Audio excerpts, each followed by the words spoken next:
ikiwa ungekuwa hujasoma darasa hata moja, ungekuwa unafanya nini? Yaani wewe usingepata nafasi ya kusoma darasa hata moja, ungekuwa unafanya nini? Au ingekuwa duniani tunafanya kazi lakini hatuhitaji malipo, wala hatuli, wala hatuhitaji vitu kwa ajili ya kuendesha maisha, ila lazima ufanye kazi. Kuna kazi ungefanya, maana yake ungefanya kazi unayoipenda.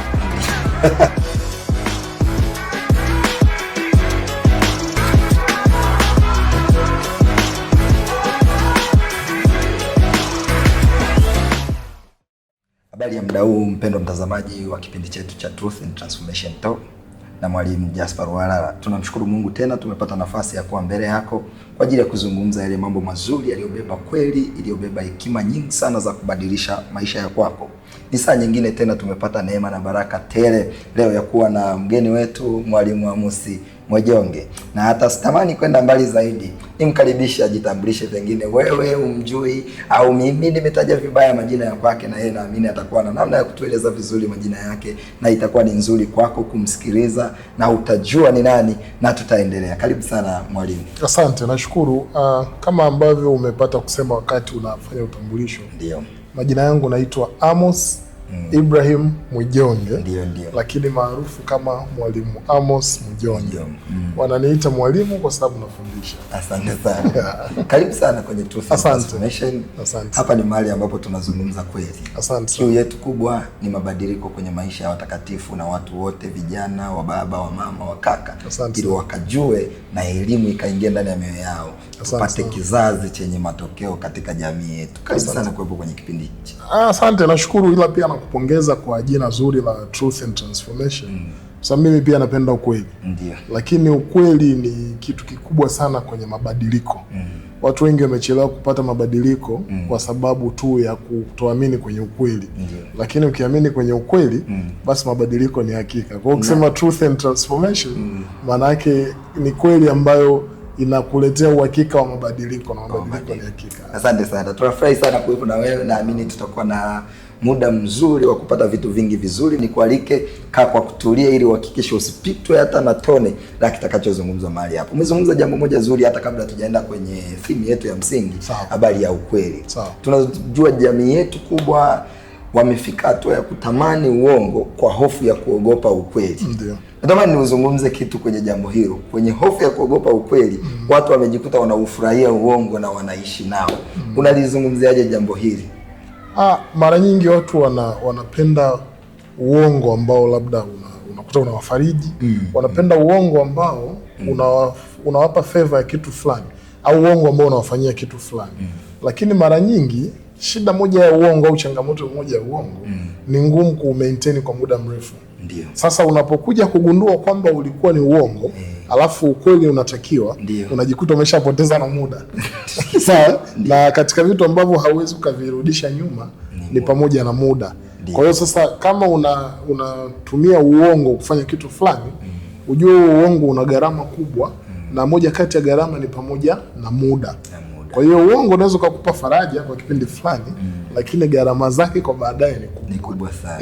Kwa hiyo ukweli utabaki kuwa ukweli, na utasaidia kwenye transformation, utasaidia kwenye maendeleo, utasaidia kwenye kila kitu. Sasa kwa ujumbe huu kusaidie, anza kufurahia kuupata ukweli, kwa sababu uongo una muda. Mwalimu ametuambia hapa uongo una muda, lakini ukweli unaodumu basi uwe ni chanzo cha kuleta mabadiliko ya kwako. Mwalimu, leo tunatamani tuwe na jambo la kuzungumza. Theme yetu inasema gifted to impact. Tunazungumza gifted to impact, na tunafurahia tumekupata mwalimu. Lakini kama tukizungumza habari ya gift, basi hatuwezi tukakuacha na wewe, na ndio maana tumefurahi kuwepo pamoja na wewe. Kuanzia tu kwenye jina lenyewe gifted to impact, naamini unaweza ukaidadavua kidogo hata yule ambaye shule hakwenda au ana uwezo wa kuelewa ni nini hasa tunapozungumza habari ya gifted to impact. Asante sana. Naona tunajaribu kuongea kuhusu habari ya talanta au tuseme vipaji. Ndio. Na namna kile kipaji ambacho kinaweza kikaleta impact tuseme. Sasa naweza nikasimulia, nikatoa ushuhuda kupitia maisha yangu binafsi. Ndio. Mimi ni huwa nasema ni moja kati ya watu ambao nimekuwa ni mtu mwenye ndoto zinazobadilika. Ndio. Kwa sababu nilipata bahati mbaya ya kuchelewa kujua gift yangu ni nini. Ndio. Mimi naweza nikakupa historia ndogo. Wakati nilipokuwa mdogo kabisa, kabla sijaanza hata darasa la kwanza, sijaanza shule, niliwahi kupata bahati mbaya ya kuwa naumwa. Nilikuwa naumwa sikio. Kwa hiyo niliumwa muda mrefu na nilikuwa naumwa kiasi kwamba yani mpaka usaha ulikuwa unatoka sikioni. Kwa hiyo imagine nilikuwa naenda shule naweka pamba sikioni. Kwa hiyo nimeenda kwa muda mrefu mpaka ikafikia kipindi nikaja kukutana na daktari ambaye alinitibu. Imagine kwenda shule huku usaha unatoka sikioni ni kitu ambacho unakuwa ukipendi. Kilichonilinda tu ni kwa sababu shuleni nilikuwa nafanya vizuri. Ndiyo. Lakini ingekuwa shuleni sifanye vizuri, ningekuwa hata ningepata tawazo la kuachana na shule. Kwa sababu nilikuwa watoto wengine wanakucheka, wengine wanaweza kukunyanyapaa. Baada ya kupona kwenye maisha yangu nilitamani sana kuwa daktari, kwa sababu niliona daktari ni mtu ambaye anaweza akarejesha furaha. Kwa hiyo nikatamani sana kuwa daktari, lakini kwa sababu nilikuwa na uwezo kwenye masomo yote nikajikuta shule ambayo nilienda kusoma O-level ilikuwa ni shule ambayo ilikuwa ni shule kama technical school. Mimi nilisoma Mazengo Secondary. Mazengo ilikuwa ni technical school. Kwenye technical school watu wanajifunza ufundi. Kuna mechanical engineering, electrical engineering na civil engineering. Sasa upo ndani kuna specialization zake. Nilivyofika Mazengo Secondary ikabidi ni opti ufundi. Mimi niliopti kitu kinaitwa electrical installation. Ipo kwenye electrical engineering. Mimi nikikwambia O-level mimi sijawahi kusoma history, unaweza usinielewe. Sikuwahi kusoma history O-level kwa mitaala ya kipindi kile. Kwa hiyo nikajikuta nimeingia kwenye electrical engineering. Nikaanza kutengeneza ndoto za kuwa engineer wa umeme. Kwa hiyo kama ni kuajiriwa mimi nilikuwa najiona kama naenda kufanya kazi labda TANESCO hivyo wapi yani. Kumbuka nimetoka kwenye ndoto ya udaktari na nilishapona naenda kwenye engineering. Baada ya kumaliza, nimesoma baada ya kumaliza nikapata huwa mnaita mentors. Kuna ndugu yangu mmoja akaniambia usiende kwenye mambo ya engineering. Utachelewa sana.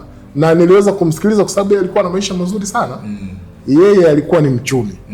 Kwa hiyo yeye hakuenda. Mimi nilikuwa natamani niende FTC. FTC inaitwa Full Technician Certificate. Nikasome umeme. Nisome diploma mpaka degree. Na mimi ni fundi kabisa. Mpaka sasa. Kwa sababu nilishikuwa nafanya na practice, ni fundi umeme kabisa. Electrical installation. Umeme kabisa. Ni fundi kabisa. Umeme kwenye electrical installation tulikuwa tunasoma umeme kuanzia kule unakozalishwa mpaka kwenye socket hapa. Baada ya hapo kuendelea ni watu walikuwa wanasoma electronics. Alafu kuna watu wengine wanasoma auto electrics, huo ni umeme wa magari sasa. Hizo zote kwenye. Kwa mimi nilikuwa napenda umeme. Sio napenda kujifunza na nilikuwa natamani kuwa engineer. Alipokuja kwa yule mtu kuniambia kuhusu kuwa mchumi nilimuelewa. Nilimuelewa kwa sababu maisha yake yalikuwa mazuri. Akaniambia mimi form 5 na form 6 nilisoma EGM. Nikaenda chuo kikuu nikasoma economics. Kwa hiyo maisha yangu nayo niona ni kwa sababu nilisoma mambo ya uchumi na biashara. Na akanipa mifano ya watu ambao walisoma FTC, waliosoma mambo ya umeme na nini, mafundi, nikashawishika. Nikamuelewa.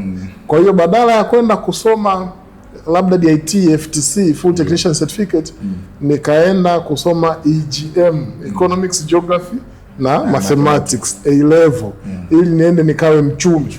Kwa hiyo ndoto ikashift kutoka kwenye engineer wa umeme, manake mara ya tatu sasa inaenda kwenye kuwa mchumi. Kwa hiyo nikaanza kujiona na kuwa mchumi. Baadaye nikaendelea, nilipofika chuo kikuu nikakutana na mtu mwingine akanivutia sana maisha yake. Yeye alikuwa amesoma marketing. Kwa alivyokuwa anafundisha, alikuwa ni mwalimu. Na vitu alivyokuwa anavifanya nikatamani kuwa marketer. Na kuanza kufuatilia marketing ilivyo, watu wanavyofanya. Nikajikuta by nature mimi ni mtu ambaye nafurahia kuinteract na watu kuliko kukaa labda ofisini peke yake. Nafurahia kuongea na watu. Lakini kuna kitu kimoja kilitokea nilikipuuzia. Wakati nasoma nilikuwa na talent ya maigizo. Nilikuwa na talent ya kufanya mashairi na nilikuwa nafanya mpaka stage kabisa. Kuna siku tukija kufanya nyingine nitakuja kuonyesha mpaka picha. Nilikuwa nafanya vizuri sana kwenye maigizo na kwenye mashairi. Na hata shuleni nilikuwa najulikana kuliko kwa kuwa wa kwanza kwa kuongoza darasani. Yani darasani nafanya vizuri, kukupa jina sana kama mashairi unafanya. Kwa hiyo nilikuwa napata umaarufu shuleni kwa sababu ya mashairi, kwa sababu ya sanaa.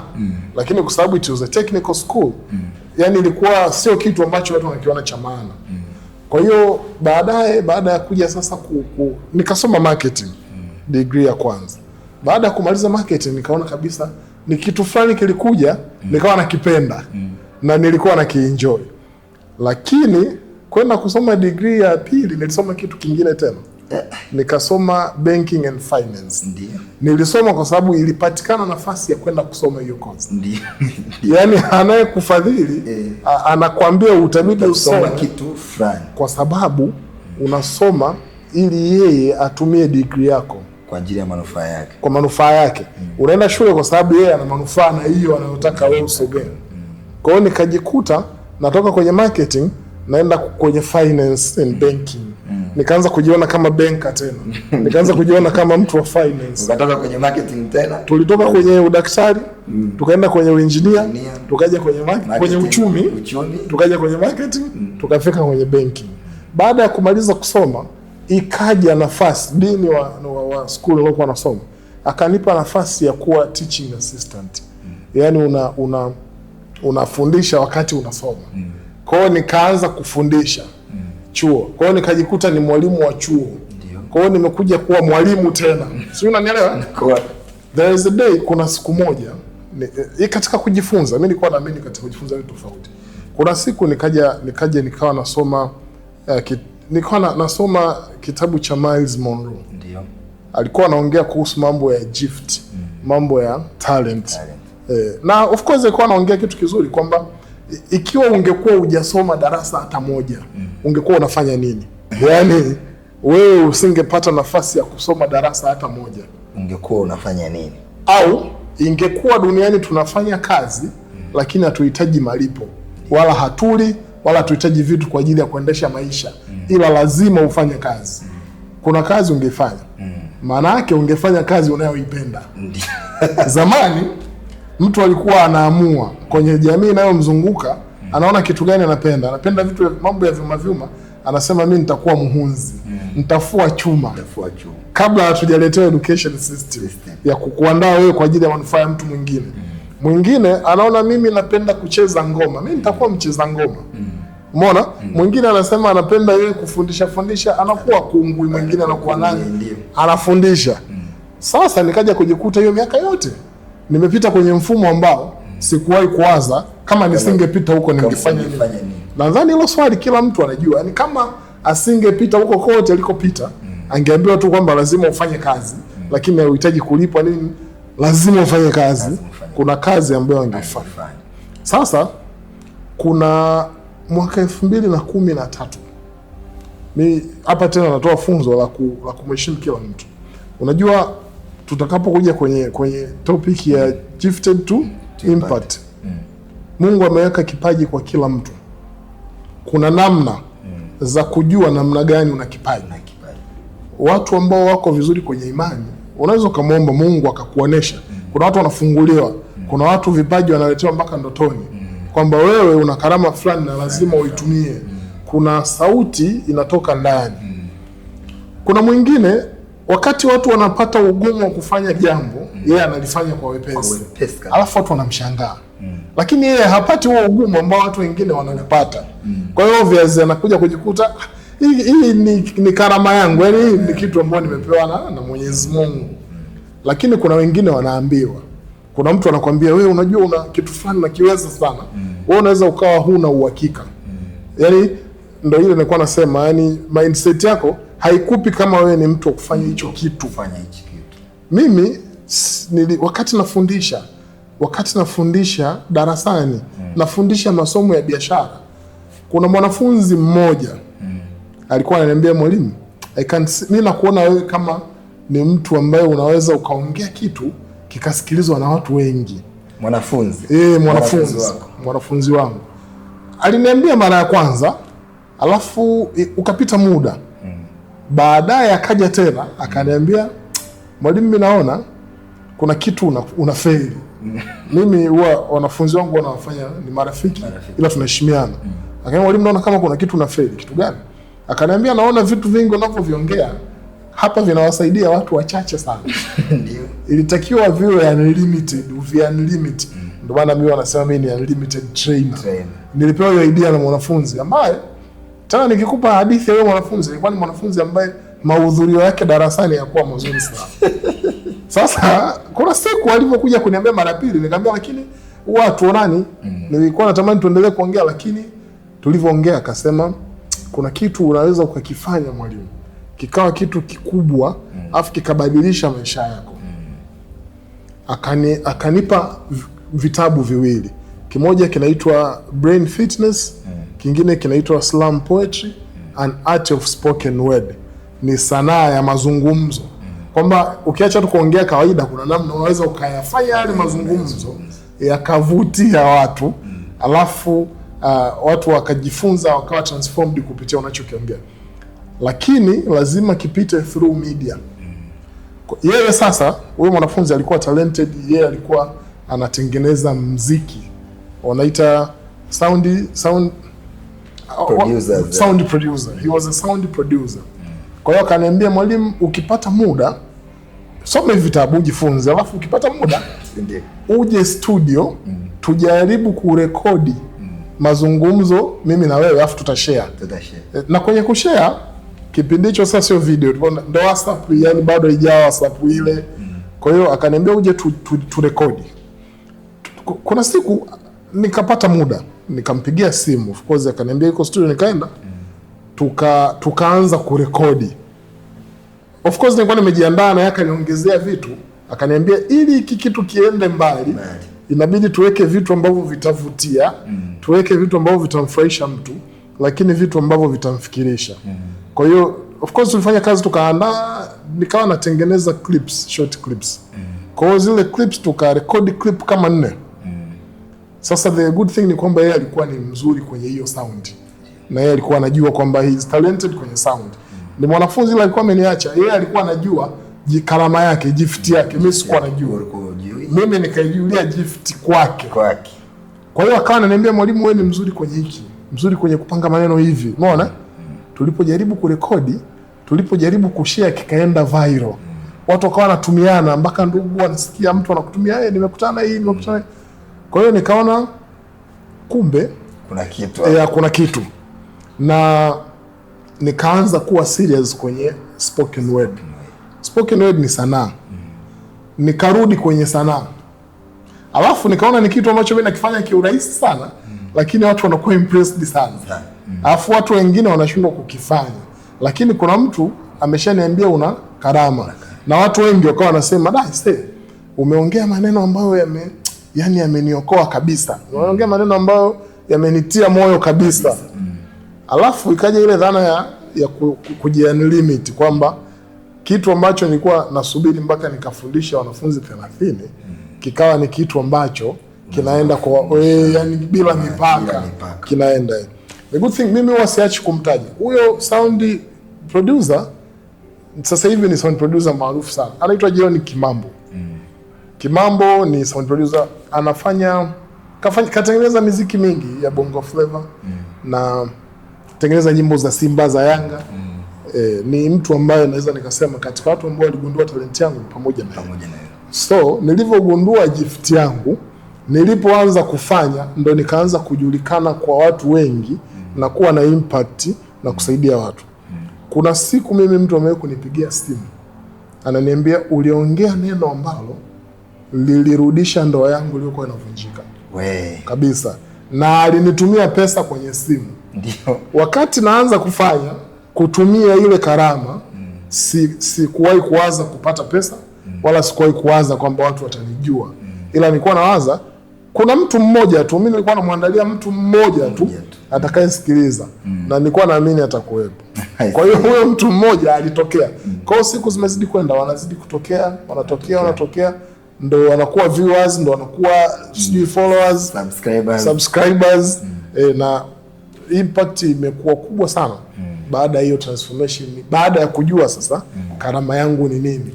Na unaweza kuona nimekuja kugundua karama baada ya kupita wapi na wapi na wapi. Sikuwa na maarifa ya kujua karama, na bado kuna watu wengi pia hawana maarifa ya kujua karama, na kuna watu wanachelewa kutumia karama zao kwa sababu hawajapata hayo maarifa. Ingawaje tunasema kwamba wakati wa Mungu ukifika, basi utaijua karama. Na ila karama pia haitaki kuwa mzembe, inabidi ujitume, ujitoe.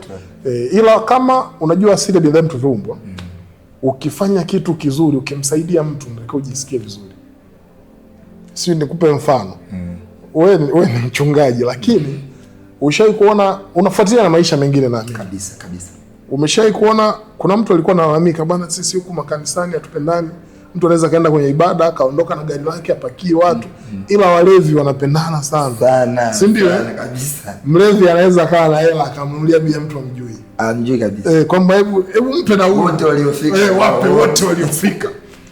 Kwa nini anafanya vile? Kwa sababu binadamu tumeumbwa, binadamu wa kawaida anapomfanya mtu mwingine afurahi, anapomsaidia mtu, anatakiwa ajisikie vizuri.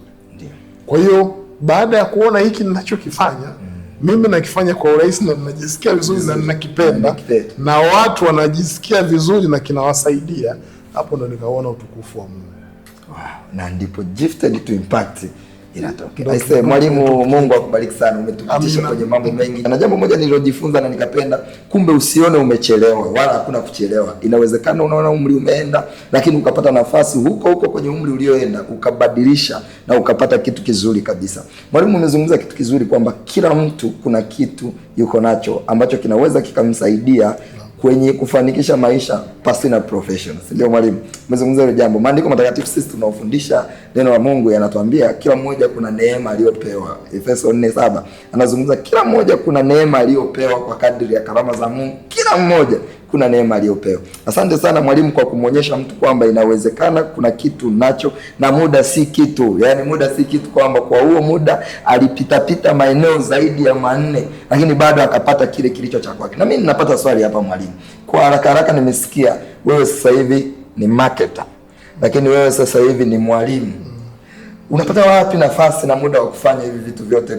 Wewe ni baba, majukumu ya baba, mume, kuya manage yote, na bado sanaa ikaendelea kuwepo. Sijafanya sanaa kama ni kitu kingine kwenye maisha yangu. Naishi. Ndio. Ukiona wewe mimi nimeongea kitu umekipenda, ujue mimi nilikipenda kabla ya kwako. Ndio. Yaani isiwe tena hiyo ndio sana. Ukiona nimeongea kitu au nimefanya kitu ukakifurahia, ujue mimi nimekifurahia kwanza. Nitakupa mfano. Unaona, tutende kwenye watu wenye mfano vipaji vya sanaa. Unamwona mtu anayepiga ngoma, au umeona mtu anapiga gita. Unajua kabla hujapenda ule muziki, yeye alipenda na kufurahia kwanza. Kwa hiyo sio kitu ambacho nasema sasa ni sehemu ya maisha yangu. Kumanage hivyo vitu vyote ni kipaumbele, pamoja na kupanga muda. Yaani lazima nipange muda kwamba kuna siku fulani ni siku ya kufanya kitu fulani. Mimi huaga naambia watu always be serious on serious issues. Hiyo nzuri sana mwalimu, naomba urudie. Always be serious on serious issues. Kuna kitu unakiona ujinga, kuna mtu kinamtengenezea pesa. Ndio maana wanamwambia mtu, kama unafanya ujinga, fanya ujinga kweli kweli. Na kama unafanya kitu cha maana, fanya kitu cha maana kweli kweli. Kama unafanya kazi, fanya kazi kweli kweli. Kama unapumzika, pumzika kweli kweli. Be serious on everything. Kama ni yani chochote unachofanya, kuwa serious.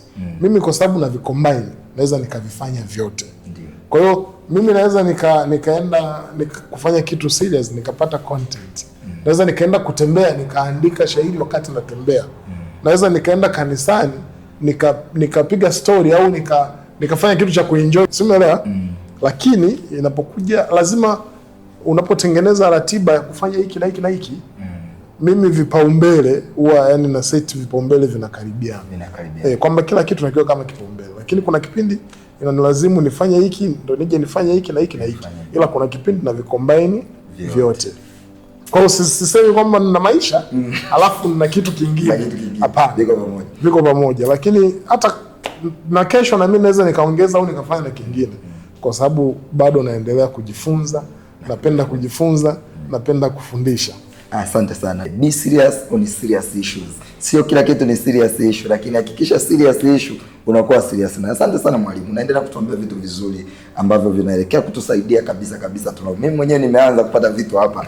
Nasikia kufurahia kweli kweli. Mwalimu, ninatamani twende, kuna moja ya spoken word yako imetokea kwenye, inaitwa jitafute. Jitafute, okay. Yes, jitafute. Yeah. Moja kati ya kitu ambacho umekizungumza ni bado kwenye kutusistizia kwamba kile kitu ambacho Mungu amekupa, wewe unatakiwa ukitumie kiwango ambacho kigeuke kiwe zawadi kwa Mungu kwako, hata kama wewe alikupa kama zawadi. Kwamba gift ya Mungu kwako, utakavyoitumia gift yako na wewe ni gift yako kwa Mungu. Iko hivi, kuna kitu naweza nikakisema, unaweza ukakiona kinaweza kawa kama kigumu kidogo kukielewa kwa mtu mwingine. Kuna watu wawili tofauti wanaweza kukwambia kitu kimoja hivi. Mtu mmoja anakwambia hivi, kwenye haya maisha duniani unaweza kuwa mtu yoyote unayetaka kuwa. Ndio. Yaani wewe tu ukiamua kuwa daktari unaweza, ukiamua kuwa kameramani mpiga picha unaweza, ukiamua kuwa mchungaji unaweza. Yaani kwamba dunia inakupa namna unaweza ukawa yoyote unayetaka. Kwamba duniani unaweza kuwa yoyote unayetaka. Lakini kuna mtu mwingine anakuambia hivi, hapana, haiko hivyo. Hapa duniani unaweza kuwa yule ambaye Mungu alikupanga uwe. Umesikia hizo sentence mbili tofauti? Lugha mbili tofauti. Huyu anayekwambia unaweza kuwa yoyote, anachokwambia ujitafute. Bila kujua kwamba anakwambia ujitafute, kwamba kuna kitu Mungu amekusudia uje ukifanya hapa duniani. Ndio. Sawa? Na hicho kitu kwenye kukitafuta na kukijua ndio sehemu ya maisha, yani ndio maana ya maisha. Na ndio maana mtu anakuambia miaka mingi nimejaribu hiki kikaja kutokea sasa kitu kimoja. Sasa pale ndo nikajipata. Ndo nikasikia nimejipata. Kama ulijipata, it's obvious ulikuwa unajitafuta. Na Mungu, mimi wanasema pengine Mungu huwa ana sababu. Ukiona mtu amekufa, huwa anasema inawezekana sababu ni mbili tu. Aidha ameshatimiza kilichomleta duniani. Yaani lile kusudi la Mungu kama umeshatimiza, it's obvious sasa utakufa tu. Sababu una tena cha kufanya duniani. Au pengine Mungu ameona hakuna dalili za wewe kutimiza kusudi lake duniani. Kwa hiyo unakuwa unasumbua tu watu wengine kwa kusudi. Pengine unaweza ukafa kwa sababu hiyo. Sio kama tunaenda vizuri. Tuko pamoja kabisa, tuko pamoja. Kwa hiyo kwenye kujitafuta, maana yake tafuta kujua kusudi la Mungu kwako wewe kwenye maisha. Kwa nini Mungu akakuleta duniani? Wewe uliandika barua uzaliwe? Hapana. Ulijikuta huko duniani. Ungeshirikishwa uje au usije, pengine mimi nisingekuja. Kwamba dunia hiyo ya mateso, mimi nipumzishe kwanza, si ndio? Lakini ndo nimeshafika. Kama nimeshafika, siwezi tumia muda kwa nini nimefika. Ila nimekuja kufanya nini? Kufanya nini? Sasa, hayo maarifa watu wanasema unajuaje umekuja kufanya nini? Huku kwenye neno la Mungu, huku kwenye dini, moja kati ya vitu ambavyo vitakusaidia sana kujua umekuja duniani kufanya nini ni pamoja na mahusiano yako wewe na mazungumzo yako wewe na aliyekuumba. Ndio. Mimi kama kuna mtu kaniumba au kama kuna nguvu imeniumba, hiyo inajua mimi nimekuja kufanya nini. Hauoni nikicommunicate nayo naweza kujua nimekuja kufanya nini? Sijui kama umenipata. Ndio, pata kabisa. Yaani mimi si kuna nguvu imeniumba. Ndio. Kama nimeumbwa na Mwenyezi Mungu, Mungu anajua kwa nini kaniumba. Kwa nini amekuumba. Ndio. Kwa hiyo kama najiuliza kwa nini nimekuja hapa duniani, nikiongea vizuri na Mwenyezi Mungu anaweza kujua. Utajua vizuri sana. Si ndio? Lakini pia Mungu anaweza akawaambia watu wengine kwamba wewe bwana unachokifanya, wewe Mungu atakuwa amekuleta kuja kufanya kitu fulani. Sasa it's like this. Huwa nawaambia watu, maisha yanakuwa complicated pale ambapo hujui umekuja kufanya nini duniani.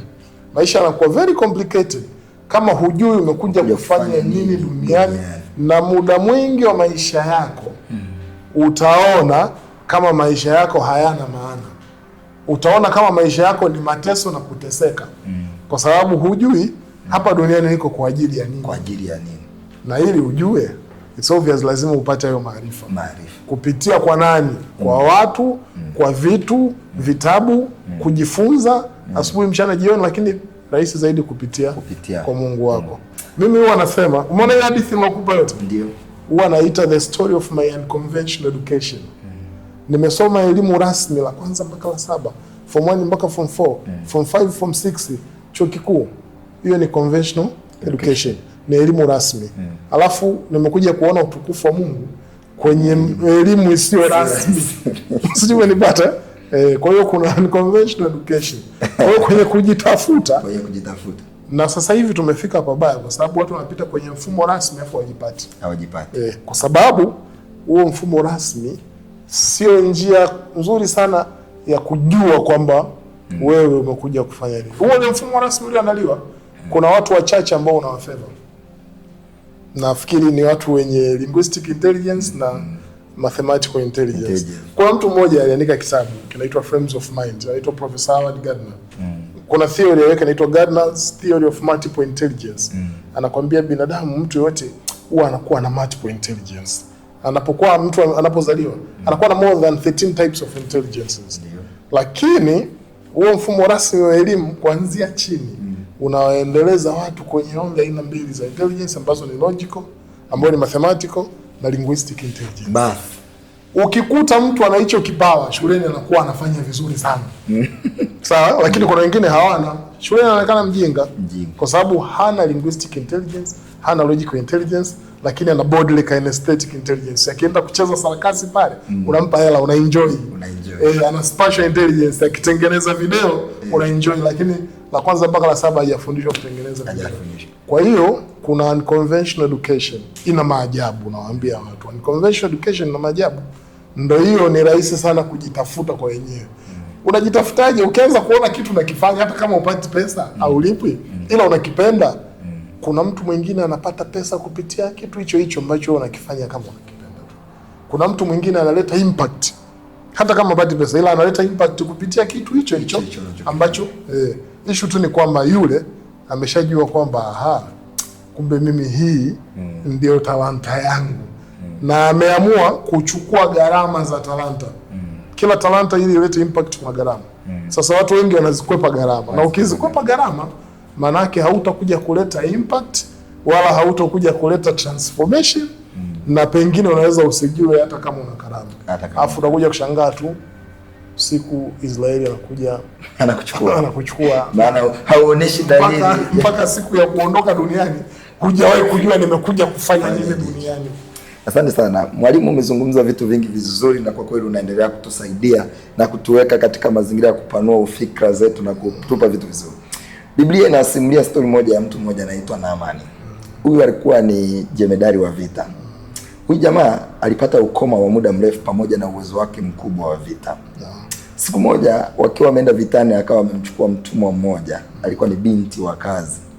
Yule dada alichokifanya, alipofika akakuta ule ukoma, akaenda kwa bibi yake, afa akamwambia, namfahamu mtu anayeweza kumsaidia bosi hapa awe mzima. Afa akamwambia, akamwelekeza nyumbani kwao, ambapo alipokuwa anamuelekeza ni kwa jamaa mmoja anaitwa Nabii Elisha. Na ukweli ni kwamba alipofika pale alipata uponyaji. Nini nimekuambia hii story? Nimefurahi uliponiambia habari ya Kimambo. Sifa zake Kimambo ukiziweka na sifa za huyo dada vinaelekeana. Ni watu ambao walikuwa hutegemei kupata kitu cha maana kutoka kwao. Natamani tuwasaidie watu wanaotusikiliza. Dunia hii tumezungukwa na watu ambao tumeshawabatiza majina, ni watu wasio na maana. Lakini tunaweza tukawasaidiaje watu wawe na uwezo wa kuwa na hilo jicho la pili la tatu, kujua hata katika takataka mbolea inapatikana. Binadamu yoyote azifaa ni binadamu, usije ukamdharau, kwa sababu amini kwamba ana nafasi yake kwenye maisha yako, ili mradi tu mmeonana au mmekutana. Mimi hapa sijakutana na watu wote duniani na sikutani na kila mtu, ila ninao kutana nao. Kwa nini nakutana nao? Nakutana nao kwa sababu wana nafasi, wanatakiwa kama yani unasema kama ni movie, wana pati yao, wana scene yao kwenye maisha yao. Sasa usimdharau mtu yote kwa sababu haujui scene yake kwenye maisha yako. Yani haujui pati yake kwenye maisha yako. Hata ukimwona ni kichaa au anaweza akasema kitu kikaokoa maisha yako. Hata ukimwona hana akili, kuna kitu anaweza akasema Wewe jaribu kuchukua kile kizuri tu mtu anachoweza kukisema au anachoweza kukifanya, alafu kitafsiri kwenye uzuri wake. Ndio maana kuna mtu alisema hata saa mbovu kwa siku inasema ukweli mara mbili. Wewe chukua hizo mara mbili tu tunazozihitaji. Kwa hiyo mtu yoyote usimdharau kwa sababu anaweza akabadilisha maisha yako. Usichague watu, yani msikilize, mpe nafasi, msikilize. Ukiona hakufai, hakufai. Ila ukiona anasema kitu ambacho kila mimi huwa nasema, nawaambia watu kuna kusikiliza na kusikia. To listen and to hear. Mimi huwa napenda ku listen. Unajua kusikia na kusikiliza tofauti. Ndio. Kusikia unaweza ukasikia lakini usisikilize. Unaweza ukasikia usisikilize. Lakini kusikiliza una process ile kile ulichokisikia, afu unajaribu kama kuna cha kupata. Tumsikilize kila mtu. Kama unataka kujua karama yako, basi wasikilize watu. Kama unataka kujua karama yako, waangalie watu wanachokifanya. Waangalie watu wanavyoishi. Inaweza hata ikakupa maswali. Kwamba hivi mimi kwa nini? Yaani kwa nini huyu anakuwa anafanya kazi ambayo anaipenda? Kwa nini mimi nafanya yaani kwa nini mimi Ijumaa ndo siku yangu nzuri? Wakati kuna mtu siku yake nzuri ni Jumatatu. Yaani kuna mtu analala weekend. Anaona weekend ipite niende kazini. Yaani kazi yake simeelewa, kazi yake anaenjoy kwenda kazini. Na yuko tayari hata kama alipi yuko tayari kwenda. Na mimi kuna yule mimi sasa ambaye ikifika Ijumaa ndo na enjoy kwamba kesho siendi kazini. Na ukiona hivyo kwamba hiyo kazi haihusiani kabisa na talenti yako wala gift yako, inakuwa mateso. Lakini mwingine inakuwa ni furaha kwake. Ili ufike huko sasa, jaribu kuobserve kila anachokifanya mtu, chukua kizuri, jaribu kutafakari vitu vizuri, jaribu kujifunza vitu vizuri, jaribu kumsikiliza kila mtu, hata kama akiongea ujinga, chukua kile kizuri chake. Haijalishi yeye ni nani au ni mtu wa imani usioipenda, sijui umeelewa? Nimekuelewa. Chukua tu kitu kizuri kinachotoka kwa mtu yoyote. As far as umekutana naye kwenye maisha yako, hajaja kwa bahati mbaya. Dunia ina watu wengi sana, kwa nini ukukutana nao wengine ukakutana na yeye? Maana yake kuna kitu amekuja nacho kwenye maisha yako. Mtu yote unayekutana naye kuna kitu anakuja nacho kwenye maisha yako. Sasa kwanza mnapokutana, haya, kama mtaachana hapo, haya, kama mtafanya kitu, haya, wewe mwenyewe unaweza kuwa shuhuda kwenye vitu vyako vingi unavyofanya mpaka unafika kwenye podcast hii. Kuna watu hata ujui ulikutanaje nao, lakini leo unakuta ndo msaada mkubwa sana. Tena wengine hata ukisema hivi mtu ulikutana naye vipi ukumbuki? Unaweza mimi kuna mtu nikamwambia hivi msama hivi mimi naye tulikutana kwa vitu ambavyo mtu mnavifanya. Lakini kukutana kwenu kuna kulikuwa kama stories, yani kama ni kitu ambacho yani hakikuwa cha maana, yani ni mtu ambaye ukumdhania, ila manake ni Mungu ndo alimleta. Mtu yote ambaye unakutana naye manake Mungu kamleta na ana kitu kaja nacho. Kwa hiyo kuna ambao utawapuuza, manake wataondoka na vitu walivyokuja navyo. Na wengine wanaweza kaondoka walikuja tu ili labda wewe uwatreat vibaya au ili yani chochote kinachokuwa kimetokea kati ya wao na wewe. Mwingine atakuja atakuharibia vitu vyako, lakini kuna namna Mungu amemleta. Kwa hiyo mtu yote anayekutana naye tumheshimu. Sio hujakutana naye kwa bahati mbaya. Maarifa yote unayokutana nayo sio hujakutana nayo kwa bahati mbaya. Ndio maana mimi nimekuja nimesoma pale ule ujumbe wakati tunaanza, nikasema sijakutana nao kwa bahati mbaya. Na naweza nikautafakari na ukaleta impact kwenye karama yangu na ukaleta impact kwenye transformation na maisha yake. Kila mtu utakayekutana naye ana jambo kwa ajili yake. Haijalishi nafasi yake, haijalishi uwezo wake, haijalishi umekutana naye wapi, mmetofautiana kiasi gani, mpe nafasi, mpe sikio lako, mpe muda wako. Inawezekana akakwambia kitu kitakachobadilisha maisha yako yako. Yes. Mwalimu, wakati tunazungumza hapa nimekumbuka mtu mmoja kwenye Biblia anaitwa Esau. Ndio. Huyu jamani mtu ana historia moja ya ajabu sana. Ni mtu ambaye aliwahi kufanya biashara. Bahati nzuri nazungumza na wewe mfanya biashara. Aliwahi kufanya biashara ya ajabu sana. Kuuza cha thamani kikubwa sana. Dio. Kwa gharama tu ya sahani ya chakula. Na moja ya sababu iliyomfanya anafanya hivi ni kwa sababu ukweli ni kwamba akili yake na ufahamu wake havikumwezesha kuamini au kujua kile alichobeba. Kwa lugha nyepesi, mindset yake, mtazamo wake kwenye kile alichobeba. Jamii tulionayo imekuwa na mtazamo usio sana kuelekea kwenye vitu vinavyoitwa vipawa. Na hasa tuna wazazi watakaotutazama wanajua kabisa namna ambavyo waliona kabisa dalili nzuri kwa watoto wao. alafu hawakuweza kushindania zile vitu na wakawa bize kuwafukuza kufanya wanavyofanya, naamini utakuwa unafahamu jambo la namna. Natamani tuanze kuwasaidia hawa watu. Kuna vitu ndani wanavyo, wengine ni kwa sababu mtazamo wao unawafanya wasivione kabisa. Yaani amemaliza chuo, ameishi, hana ajira, lakini ni kweli amekaa ndani naye analalamikia serikali haijatoa ajira. Sana tumsaidie mtu kwenye eneo la mtazamo. Nimefurahi umeongea kuhusu mtazamo. Kama mimi ambavyo alikuja mtu ndo akagundua karama yangu ambao mimi nilikuwa simwamini. Unajua kila kitu, ngoja nikupe mfano. Unaona watu wanaotengeneza content sasa hivi watu wamekuja kugundua kwamba kila kitu duniani ni content. Alafu sisi watu wa biashara tunaamini duniani kila kitu ni biashara. Sasa shida sio biashara, shida ni mindset yako. Wewe ndio na strengths zako na unachokijua na usichokijua. Hapo katikati ndo imejificha biashara mpaka impact, ndo imejificha karama mpaka impact.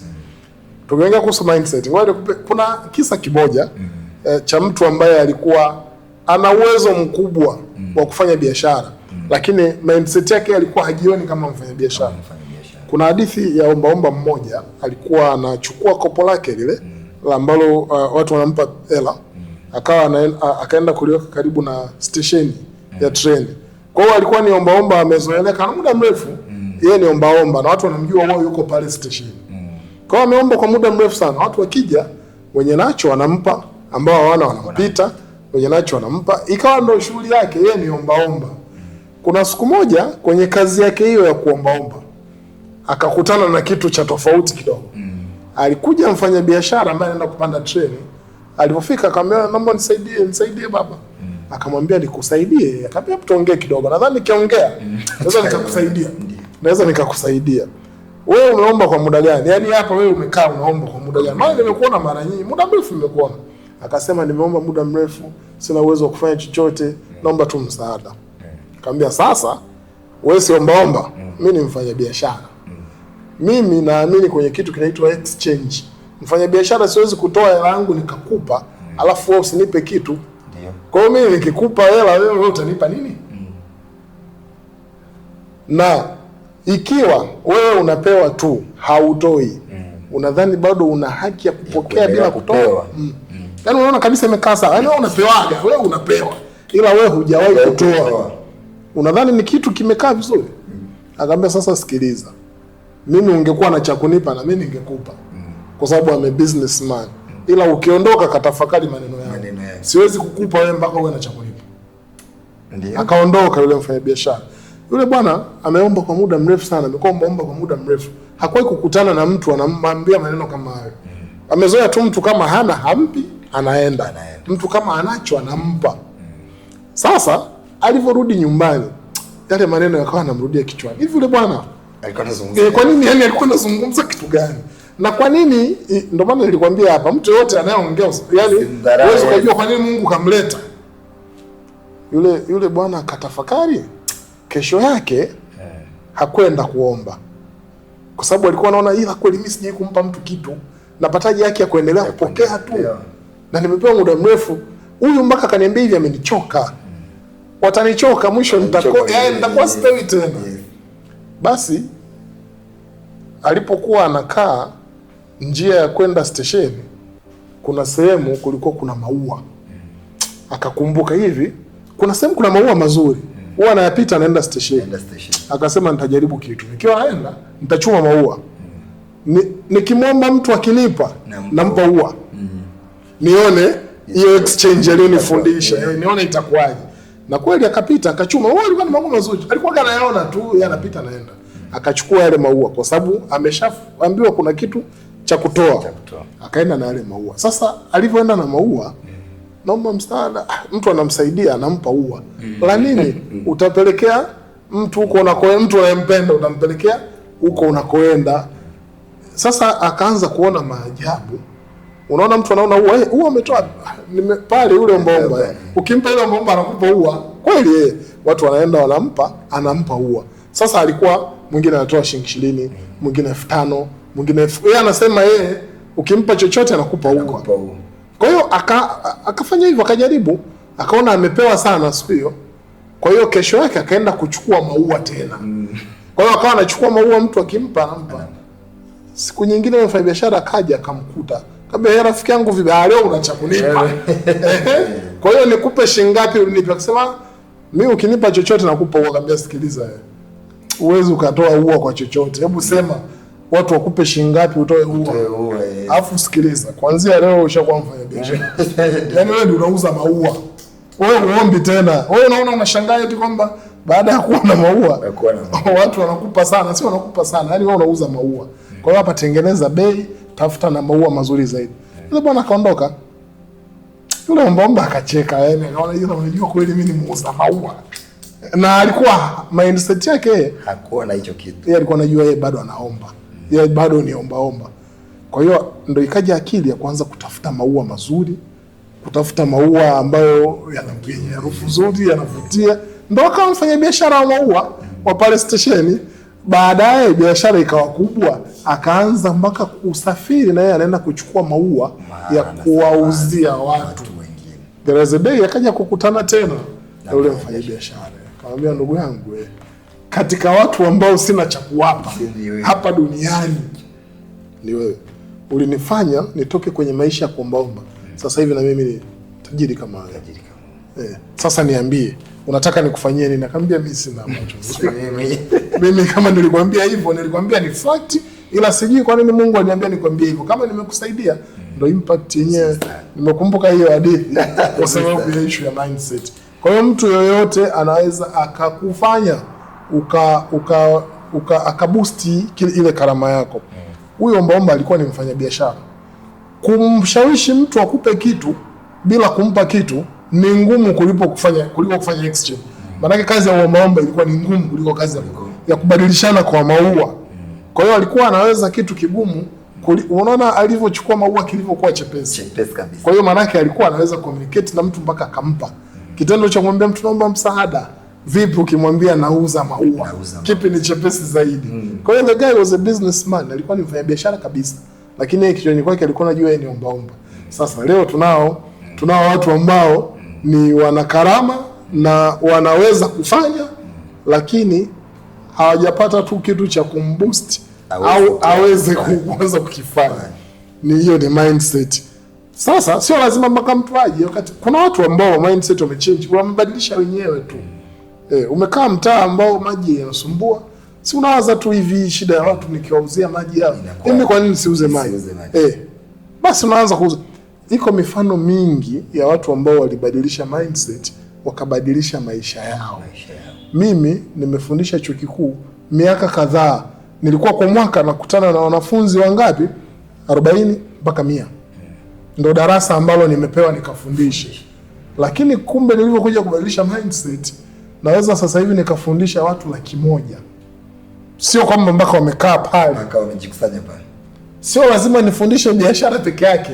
Naweza nikafundisha gifted to impact. Naweza nikafundisha hata michezo. Kwa hiyo it's all about mindset. Ukibadilisha mindset, kila kitu duniani kinabadilika. Mwalimu, unatuambia vitu vingi vikubwa kwa ajili ya mtu hapa. Inawezekana unacho kitu ndani mwako, mtusimulia story, huyu alikuwa ni ombaomba. Inawezekana uko wewe ni mpishi, umezoea unapika wali vizuri nyumbani, lakini hujawahi kufungua akili yako ukajua inawezekana ukapika na kwa jirani zako na ukatengeneza mgawa mkubwa, ukafanya faida na ukawa mfanya biashara mkubwa. Mwingine uko hapo ni mshonaji, mwingine uko hapo chochote kile unachokifanya, fungua fikra zako, fungua akili yako, kuna vitu vingi utaviona. Mwalimu, asante sana kwa vitu vizuri ambavyo unaendelea kutuambia. Asante mno. Moja ya kitu ambacho mwalimu kimekuwa kikitafuna vijana wengi ambao tuna karama na Mungu ametupa vipawa, tunafanikiwa kuanza na wengine wanafanikiwa vinakuwa vikubwa, lakini tunashindwa kutunza ule ukubwa wa vile vikubwa tunavyokuwa navyo. Nimekutana na moja ya kitu chako kimoja, unazungumza habari ya nidhamu. Ya nidhamu, kwamba nidhamu inaweza ikatufanya kile tulichokianza ikakitunza. Saidie mtu mmoja. Kuna mwingine ni mwimbaji hapa anatuangalia, atatuangalia, kuna mwingine ni mkulima. Yaani chochote kile anachokifanya, nini kitamsaidia sasa akishafika kwenye ile hatua aendelee kupiki kwenye ile hatua. Sawa, umeongea kitu kizuri. Umeongea kuhusu nidhamu. Nidhamu ni kimoja. viko na vingine. Kwanza unajua karama, mara nyingi karama huwa inavutia watu, na wewe unafahamu kwenye utukufu wa Mungu watu ambao wanapewa karama na Mungu, baada ya ile karama kuwavutia watu, shetani huwa anaona wivu. Na nadhani pia umeshaona watu wengi waliokuwa na vipaji vikubwa alafu maisha yao yakaishia katika utukufu wa shetani kabisa.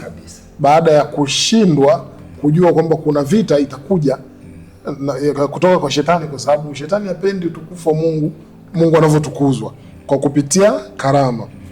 Ukiacha nidhamu, kuna utashi. Kama una kipawa, lazima uwe na uwezo wa kujua zuri na baya. Na moja kati ya vitu kwa watu ambao wamesaidi kwenye dini, ni rahisi kujua zuri na baya, kwa sababu kwenye dini mazuri na mabaya yanaelezwa wazi. Hili zuri, hili baya. Lakini kuna namna nyingi za kujua mazuri na mabaya. Kwa hiyo kama una kipaji, kama una kipawa, unawajibika kuwa na uwezo wa kujua zuri na baya. Utashi. Lakini unatakiwa uwe na ufahamu. Kipawa akiendelei kama ufahamu wako unakuwa ule ule. Ndio. Lazima uongeze ufahamu kwenye hicho kipawa chako. Na kuongeza ufahamu ni zoezi endelevu.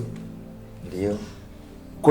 Kuna step 4 za msingi ambazo kipawa kinaleta impact kifedha na kibiashara. Step ya kwanza ni kujua kama una kipawa na kukijua ni kipawa gani. Step ya kwanza.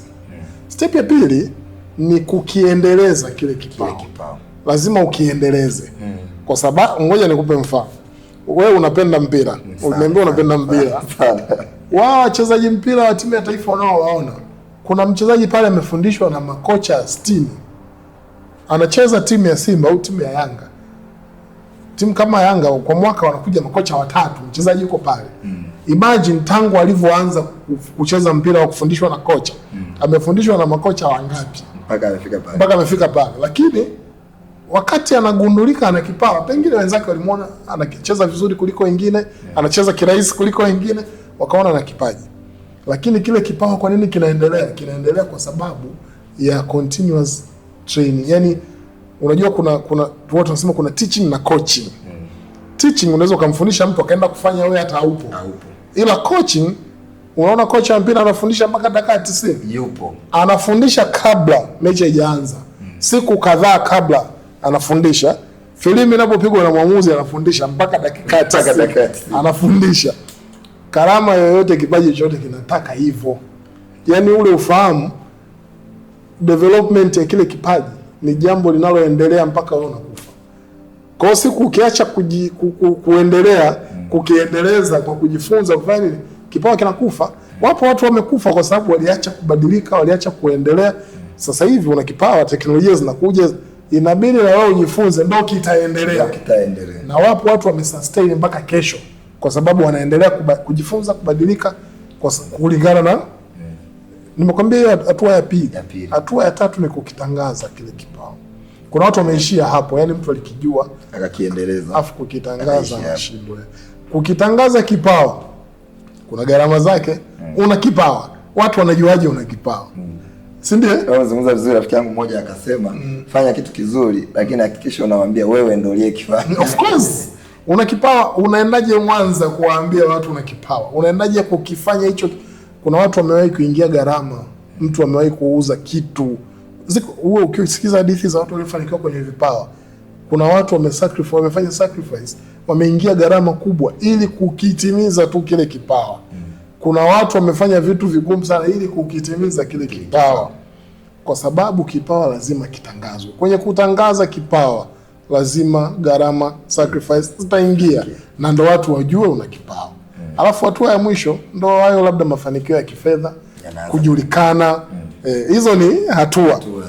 Tunarudi kule kulichokuwa umeniuliza kwamba ukiacha nidhamu, kuna uwezo kujua jema na baya, utashi, kuna ufahamu ambao tumeongelea, kuna elimu ya nje ya mfumo. Wewe kama ni mtu uko sana kwenye mfumo wa dini, hebu tafuta na elimu ya nje ya mfumo. Kama wewe ni mwanachuo ambaye unafundishwa masomo darasani kwenye mtaala, hebu tafuta elimu ya nje ya ule mtaala. Kama sio nipate, kuna elimu ya nje ya mfumo. ni muhimu sana kwenye karama, kwenye vipawa. Sawa? Lakini kuna kujituma. Kwenye kipawa lazima ujitume. Yaani hakuna mtu atakuja kukwambia wewe upiganie kipawa chako, ufanye, lazima ujitume. Kwa nini? Kuna kitu kimoja ulikizungumza, ukasema niliwahi kukiongea, ni kweli niliwahi kukiongea, kwamba Mungu anapokupa karama hahitaji umlipe pesa. Si ndio? Hahitaji umlipe chochote. Malipo yako wewe kwake ni kuitumia ile karama kwa kuwa impact watu wengine au kuimpact kwenye kitu fulani.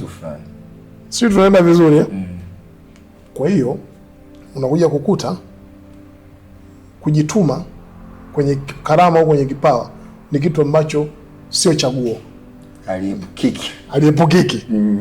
Lakini nidhamu ndo mama wa vyote. Sasa nidhamu, unajipangia nini, unafanya vipi, yani nidhamu haiepukiki. Kwa hiyo uliongea kuhusu nidhamu, nikataka nikuongezee na hivyo kidogo. Asante sana mwalimu. Nimependa jambo moja kwamba muda unabadilika, nyakati zinabadilika. Inawezekana bora ya jana ni kawaida ya leo. Jitahidi kuweka muda wa kutosha kuendelea kujifunza, kujua wakati sasa unadai nini na wakati uliopita ulikuwa na nini. Inawezekana ukawa umeishi wakati wa jana kwenye wakati wa leo. Uwe na uhakika utapotea kwenye game. Mpendo wa Bwana, naamini unaelewa tunachokizungumza. Mwalimu, natamani nikuulize ile swali jingine bwana. Kuna story yako moja ninaipenda sana na ndio natamani kwenye hili swali utakapokuwa unanijibu usiache kuizungumza. Moja jambo limekuwa likiumiza vichwa vya watu wengi, hasa mimi ni mtu wa kanisani sana na wewe naamini ni mtu wa kanisani sana kufahamu sana. Moja kati ya kitu kinaumiza vichwa vya watu wengi kanisani ni watu wenye vipawa. Na eneo moja wapo ambalo limekuwa kizungumkuti ni eneo linaloitwa kiburi.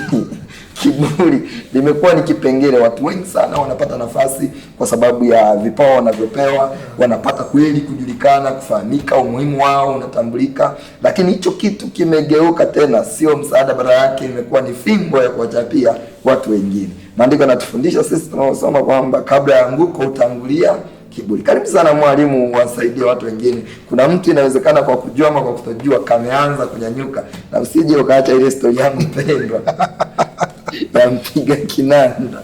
Sawa, labda nikuulize kitu kidogo tu. Kiburi ni sifa ya Mungu au shetani? Ya shetani kabisa. Kiburi ni sifa ya shetani. Ukiona mtu analeta kiburi kanisani, manake ni huyo sasa ndo shetani anaanza kuingia kanisani.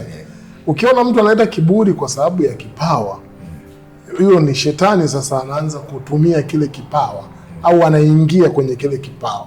Ila tafsiri isije ikawa tafsiri, mtu anaweza katafsiri tofauti akasema ni kiburi. Mfano, kweli mtu anakuwa na kipawa, lakini kuna wakati mwingine kuna vitu hawezi kuvifanya mpaka vitokee vitu fulani.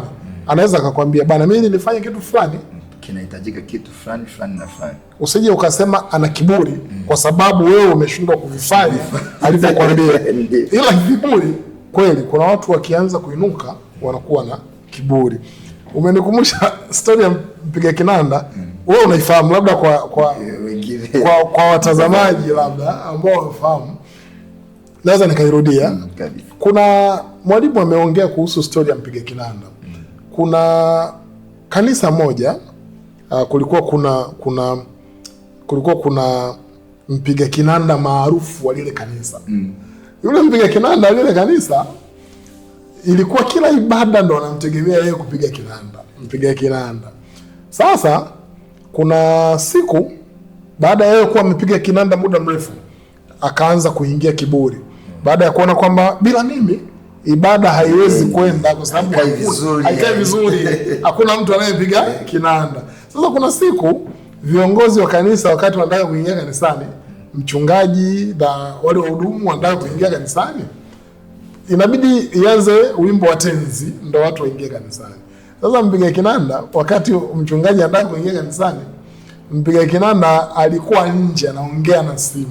Yaani yuko yeye anaongea na simu nje. Kwa hiyo kanisa zima wanamsubiri mpiga kinanda na aongee na simu amalize, alafu ndo aje apige kinanda, tenzi ianze, ibada.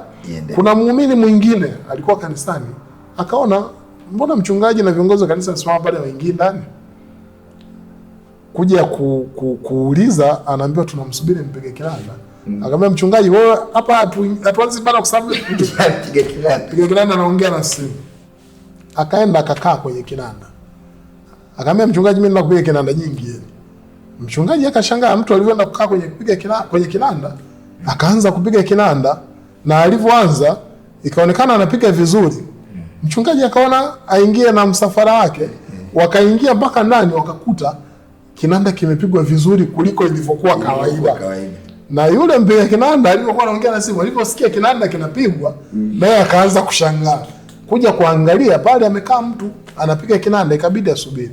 Na yeye akaona huyu anapiga kinanda vizuri kuliko mimi.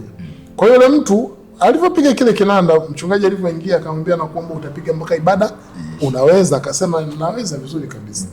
Akapiga. Ibada ilivyoisha, mchungaji akasema, jamani, hebu naomba nimuulize huyu ndugu yetu, wewe amepiga kinanda vizuri, hatukuwahi kujua kama anaweza kupiga kinanda. Wewe kumbe unajua kupiga kinanda na siku zote uko hapo, kwa nini unapiga kinanda?